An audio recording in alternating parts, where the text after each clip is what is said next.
Welcome back to our YouTube channel, guys. It's a weekend over here, and if it's a weekend over there, I hope you're enjoying the weekend. Now, basically, we're going to quickly talk about how to legally evict a tenant from an apartment. There are several reasons why one would want to evict a tenant from an apartment. One of the reason is non-payment of the rent. Another reason is you increasing the rent and the tenant not wanting to leave. So now, how do you legally evict a tenant from an apartment? First, you must serve the tenant a notice to quit.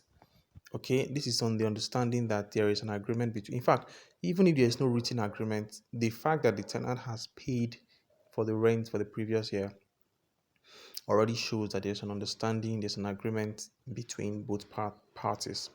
So first, you have to serve a notice to quit, and the notice period will depend on the type of tenancy. If it's an annual tenancy, that's a yearly tenancy, then you have to serve a 6 months notice to quit.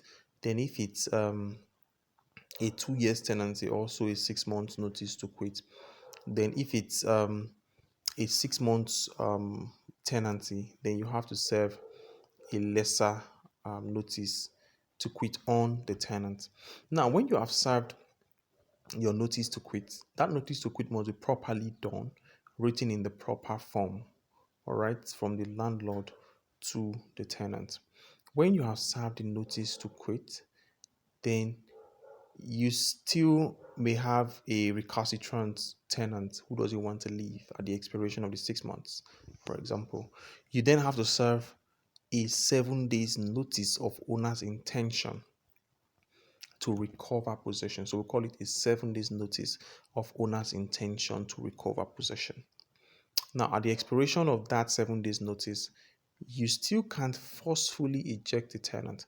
What you can do is to approach a court and ask for an order permitting you to forcefully eject the tenant. Okay, so when you go to court, the court it's a full-fledged action actually. So you file your action, you file your case, you get your lawyer, and then state your case. All right, and then the court eventually gives an order evicting the tenant. During the period the matter is in court, you can't forcefully remove the tenant. Of course, the tenant can by himself go. You can't forcefully remove the tenant. You're not entitled. You're not allowed to collect rent from the tenant. Okay, if you collect rent during the period the matter is in court, what it means basically is that you have forgone your rights. Okay, you don't want him to leave anymore. So that is basically what you do. When the court gives an order, you can now ask or get the assistance of the police or security agencies to help you forcefully eject this recalcitrant tenant from the property. Anything short of this is a breach of the law, and the tenant, if you forcefully eject him, can sue you for whatever. If you like this video, please subscribe, like, and make your comment. Thank you very much for your time.